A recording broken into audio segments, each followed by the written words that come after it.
Okay, Curtis Dvorak, C-U-R-T-I-S-D-E. Nope. Capital. D as in David, V as in Virginia, O-R-A-K. Sorry, I was screwed up. Okay. Why are you leaving us? Because it's time. 19 seasons in that building, jumping off those light towers. Even though I tell people I started when I was 10, I actually started when I got out of college, so I eat a little bit too much Advil. Pretty sure it's not good for my liver to have as much Advil in my system as I do.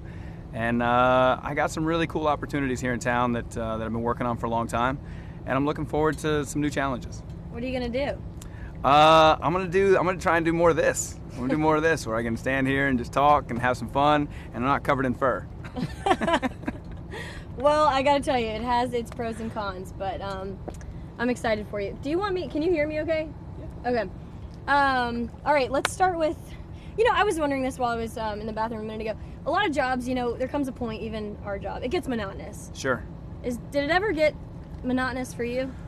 I mean, sure. There's appearances that you get to, and you're sitting at going, man, I'd really rather be hanging out with my buddies on the beach right now, on a Saturday or a Sunday, or and that's one thing that since telling the team about a month ago that I'm moving on, I've had the opportunity the last couple weeks to just completely get away, and it's been about a month or so since I've been in the suit. And it's been amazing, because in the first time in 19, actually if you go back to college, first time in 21 years that I've literally had 2-3 weeks in a row with nothing to do, no appearances or anything where I have to be. And so that's been really really kind of fun to take a deep breath. I bet. What did the team say when you told them you're retiring? I met with Mark Lamping only, and told him about a month ago, and he said, well, for a decision this big, you need to take some time completely away from it. So I did, got away for a week or so, and came back and said, it's still, that's kind of where my heart is.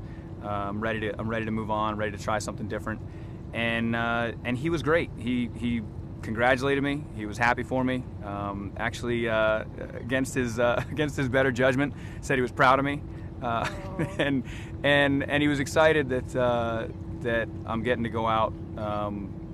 Like I said, getting to walk away, literally, is the one thing that I'm happy about, because I've definitely pushed it a time or two, and very easily could have. That was the one thing I didn't want to go out several different ways. I didn't want to go out on a stretcher, which was definitely a possibility at times, and I didn't want to go out any other way but on my own terms. I'm sure some of the players that found out, what are they saying about it? They've been great. Fred Taylor, a good friend of mine, he was extremely complimentary, and said he was. All of them said, everybody said the same thing. They're sad to see me go, and that's been the toughest part. Is over the last few weeks telling friends and coworkers and stuff, because I'm excited. I'm happy about where I'm at and where I'm going, and the toughest part has been hearing kind of the sadness in some people's voice when I tell them, because that's not something that I could really consider over the last few months when you're making a decision like this. And I will miss a lot of parts of the job, because it was so much fun, and it doesn't even feel right to call it a job. Is there anything you haven't done in that suit? No. No, and that's the other thing too. There's not really much that I haven't, much more that I can do with it. That with the way kind of the way things are going and stuff. There's not really much more that I can kind of push in that suit, and it's just kind of like you've done. I've done 7,000 plus appearances. I've done 200 games. I've done multiple video skits and things like that. There's so many things that that I've done it, and the only way to keep going is just to keep doing the same stuff. So it's just not something over the last year or so that I was looking at going, yeah, I feel like I've gotten everything I can out of this. All right, rattle off some of the coolest tricks that you've done over the years. Coolest tricks over the years, obviously the stunts off the light towers and things like that. The BMX bike jumps at halftime. Skydiving into at least one game a year for the first probably 8-9 years. Stunt wise, I mean, coolest tricks, yeah, that would be those. And just I think everybody who's ever seen me, there's not been a vehicle or scooter or type of people mover that I haven't ridden. Mostly because I don't like walking. So once you start actually being taken around on wheels, you don't want to actually use your legs. So no, but I always use scooters and different devices to move around because I wanted to save my energy to when I got to the that part of the field, that part of the stands, that I had all my energy, because getting to and from each place in the building is hard enough in the suit. Yeah, I bet. And so no, there's man, I mean, there's a list of them. I'd have to go back over the footage to see all of them. So if you jump out of an airplane, obviously you get a pretty awesome thrill. Do you still, time after time, get that same thrill with the stunts you do, or does it kind of? Yeah, there's nothing better. There's nothing better than standing up on the light tower on game day there, and especially this last year and the year before when the stunts were right before kickoff, and the energy in the building, the anthem has just happened, and the energy in the building is amazing. And you got, the family is all down there, 60,000 people down there, and that's the coolest part. And that like I said in the letter, the fans and the what I call my family, that was the hardest thing to think about over the last couple years, and that's what kept me going. That's the reason that I stayed for as long as I did, is because of just that relationship on Sundays. When this whole community comes together and is at a game, is at a home game, and we're all there for one reason, to support our team, and it's just fun because it's 3.5 hours to party with 60,000 of your closest friends. When you were a kid, what did you want to be when you grew up? When I was a kid, probably basically what I've done for the last 19 years. Like I said, I got all my training in the principal's office in elementary school and middle school, and so I guess I always knew that I was going to do something in entertainment, because if you ask my brothers and sisters and anybody who's known me for a long time, I've pretty much done what I've gotten paid to do for the last 19 years. For the first 21 years of my life, I did for free, and it's just something I've always done. I enjoy having fun. I enjoy making people laugh, and I enjoy entertaining people. So when you became the Jacksonville Jaguars mascot, what did your parents say? Well, when I called them, that was senior year of college, and I said, 3-4 months to go, I said, I think I know what I want to do. And they were like, oh, this is great. You have a public relations communications degree. What are you going to go do? And I'm like, I think I'm going to be a professional mascot. And they both, it's two separate phones, but both paused, long silent pause on the phone, or like, wait a second. And then once I told them, look, you can make a living. You can actually get paid. You're not going to pay my bills. I'll be fine. They say, go for it. Knock yourself out. They were always supportive of it. Did you ever think it would last 19 years? No. Did you see some of the stuff I did? There was literally moments in the first couple seasons where I thought it might be the shortest career ever. I think the first appearance of Jaxson, the debut, was at South End Zone before any of that stuff was built. Just the South End Zone, the old short South End Zone. We had a group from the Boys and Girls Club, loaded a couple buses, brought there, and we were introducing the character for the first time ever. This is the first time the character's going to be seen. Big debut. All these kids out there. I come flying out on a four-wheeler, 2 wheels on the side, wheelie, come up like this, come flying through. The tables are all there, a bunch of 10-year-olds, 8-year-olds, whatever, all sitting there. Go to hit the brakes and skid right in. As I hit the brake, I hit the throttle too, on the thumb throttle. For people who ride four-wheelers know what I'm talking about. Hit the thumb throttle at the same time. The four-wheeler lurches forward and just barely taps this 10-year-old boy's chair, where his chair leans up, and the kid's face is... Four-wheeler stopped. I get off. Of course, I acted like I meant to do that. But it literally, that was almost the shortest mascot career of all time, because it would have lasted 30 seconds. Oh my gosh. Have you ever broken any bones or anything? No. How? No. How have you never broken anything? I got some weird things. I've got some cracked ribs over the years, but at this job, no, I've never. Wow. At this job, no, I've never broken any bones. But thanks for bringing that up. Yeah, now I've jinxed you. Hey, now I'm out, so it's least, okay. Yeah, at least you're done now. You'll probably end up breaking your foot. What is walking, this? What is this? Why are you putting this out into the? Why are you putting this out? You don't say these things out here. All right, so give us some behind the scenes. What's something that's happened that nobody knows about that happened during a game or? There's a list. There's a list of stuff. Take us inside a behind-the-scenes moment. Behind the life scenes, of Jaxson behind DeVille. the scenes moment. Probably some of the funnier things is if we had recordings of, yeah, that would be it. If we had because I've had probably 15 bosses over the 19 seasons. Yeah. If we had some recordings of the different game day producers, and you know who you are out there, Roddy White, Bo Reed, Kurt Weisenbaugh. If we had some footage or some recording of the radio conversations after I did something, obviously I didn't tell anybody I was going to do. It was an improv thing or a bit that I knew that I should probably just do this one and ask for forgiveness later, because that's pretty much how I ran it for 19 years. Permission is much tougher to ask for than forgiveness. Oh, yeah. So I did a lot of things that surprised even the people that work on the team. And Like so, what? just bring random props out that I hadn't told anybody I was going to bring out. Whether Like it was what? well, whether it was there was a year that Michael Irvin had a dispute with one of his teammates in training camp, and may or may not have allegedly stabbed his teammate with a pair of scissors in the locker room. So we happened to be playing them in preseason, and I decided it was a little laid back, so I made a giant 4-foot pair of scissors wrapped in tinfoil and walked over to the sideline there. It was Deion Sanders and Michael Irvin and Emmitt Smith, and started doing the scissors and playing with them, and they rolled on the floor laughing. They were dying laughing. Michael Irvin came up afterwards, and we did some stuff on the field, and I've met him multiple times at Pro Bowls, so he was laughing. He totally got it. People on the radio weren't laughing. Not so much. The Cowboys PR staff wasn't laughing.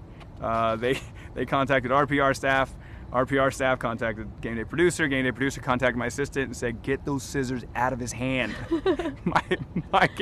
my game day assistant comes running out as I'm on the field, 50-yard line, snatches the scissors out of my hand. Oh my gosh. Goes back, and of course I lit into him when I got back, and he's like, "Dude, I had no choice." They were literally screaming on the radio, "Get those scissors out of his hand." So yeah, so things like that. There was probably countless stories like that.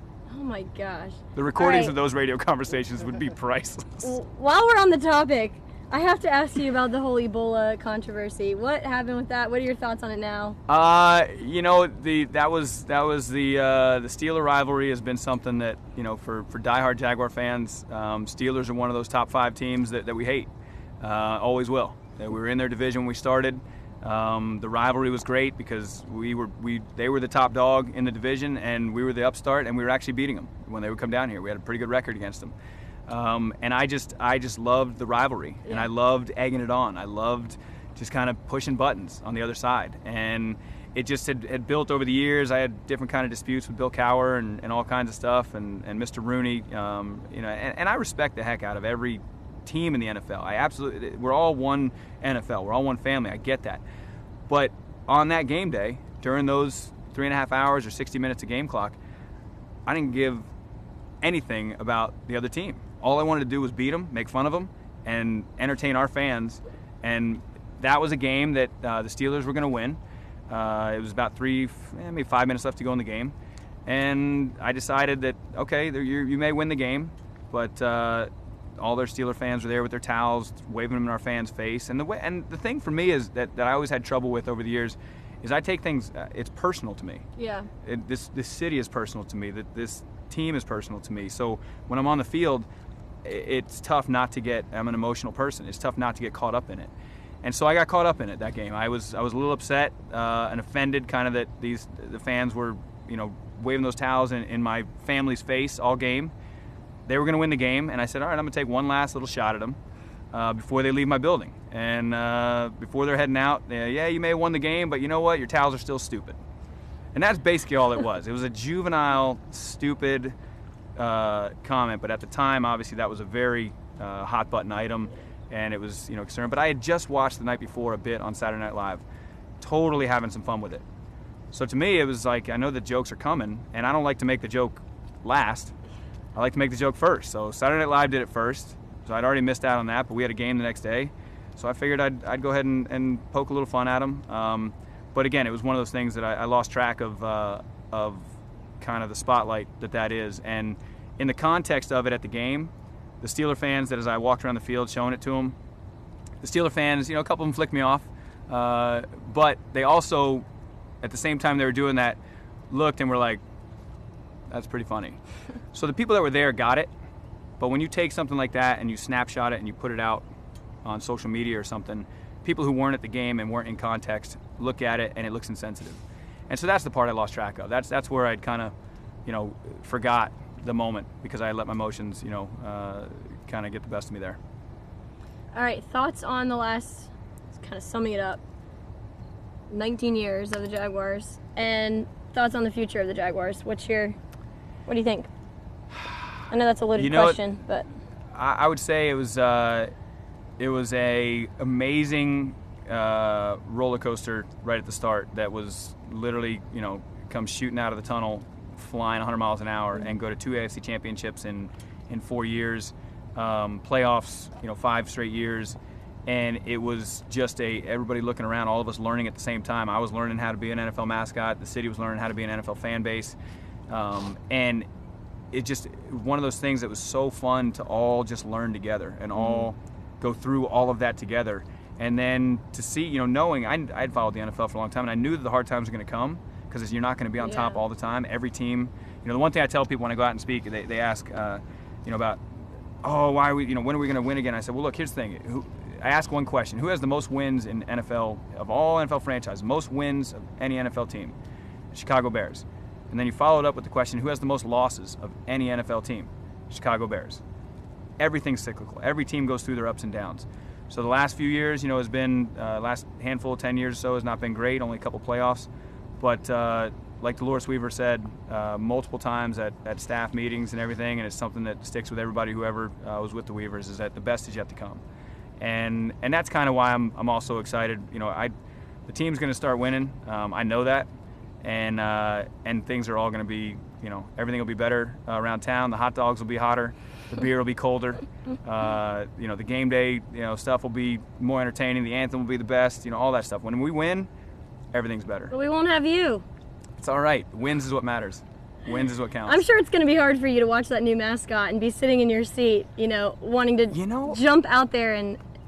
You don't think so? People have asked me that over the last month or so. Is it going to be hard watching the next one? And I really don't think it will be, because the way I live my life, like I said in the letter, I had the privilege and honor to raise Jaxson for 19 years.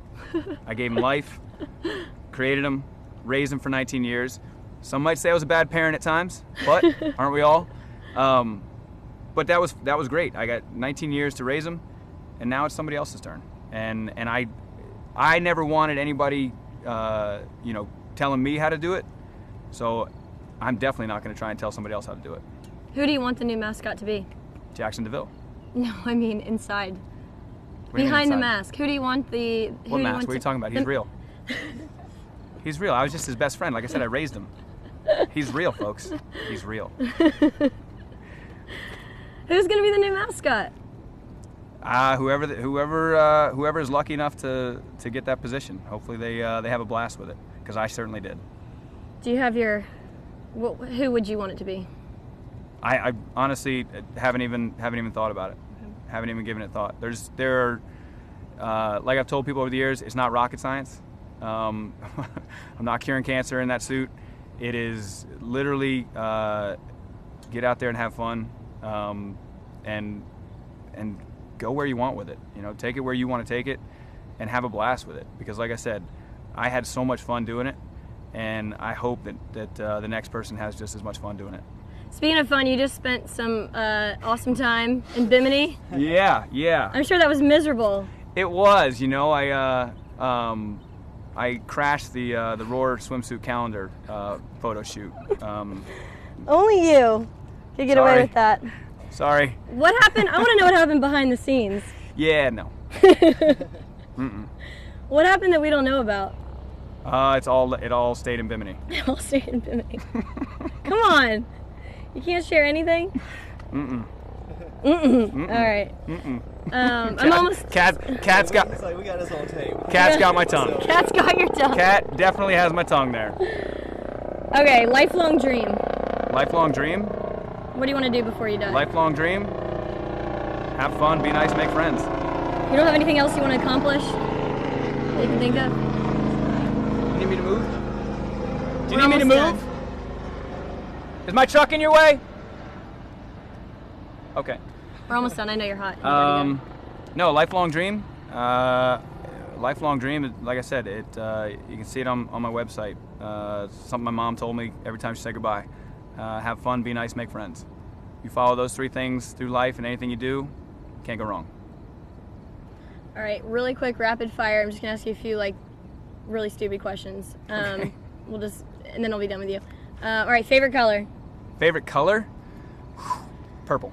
What? It's not teal or black? You told me to be honest. Purple. Purple's right. always been my favorite color since I was a kid. Favorite movie? Favorite movie? Oh, man, that one's impossible. That's impossible to say favorite movie. Name a few then.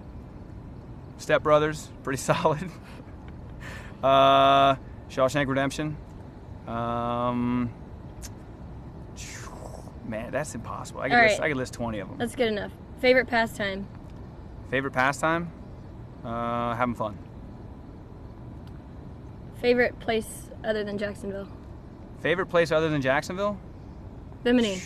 Bimini was It is now Bimini. Bimini was really good. Kind of live in the moment type person, so Bimini was really fun. Favorite place? Man, I wouldn't. This rapid fire isn't going so rapidly. I know it's not going so well. It's not rapid fire. You're gonna have to edit this one.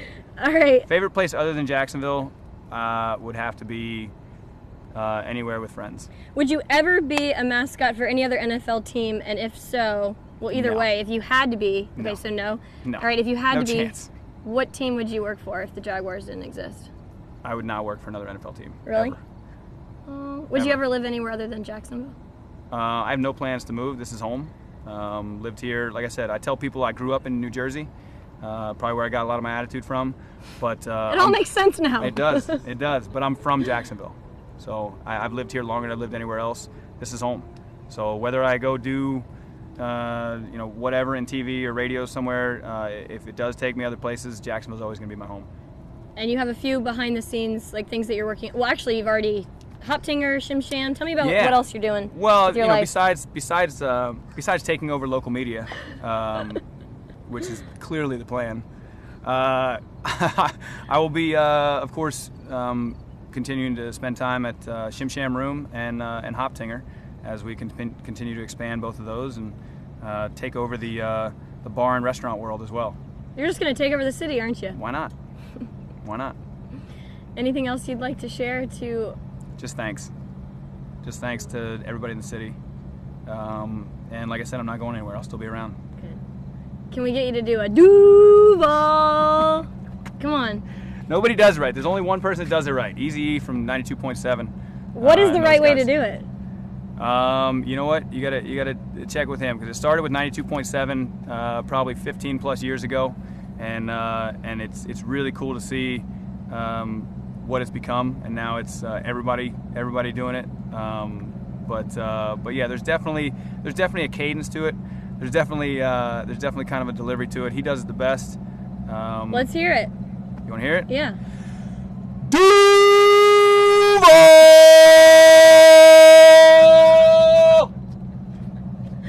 I'm gonna have to work on that.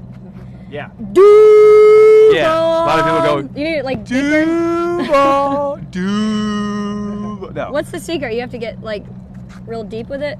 The secret is just let it come from here. The secret's let it come from here. Okay. Don't try and let it come from your voice. Let it come from your heart. Duval! That's pretty good. Is that it? Did That's I all get you it? gotta do. Let it come from your heart. All right. Last question. All right. Future of the Jaguars. Future of the Jaguars this year, if all goes well, I can see 8-8 realistic possibility. And in the NFL, if you get to that point, you get to 7-8 wins. It literally takes 1 or 2 lucky bounces here or there to get 9, and all you got to do is get into the tournament. It doesn't matter where you get in the tournament. You've seen wild card teams win the Super Bowl. You've seen them make the Super Bowl. All you got to do is get into that tournament at the end of the year, and anything can happen at that point, like we proved in '96. But this year, I think 8-8 is a realistic possibility, and next year playoffs for sure. Yes. All right, on 3, Duval. 1, 2, 3. Duval! Mwah. You're the man. Thank you.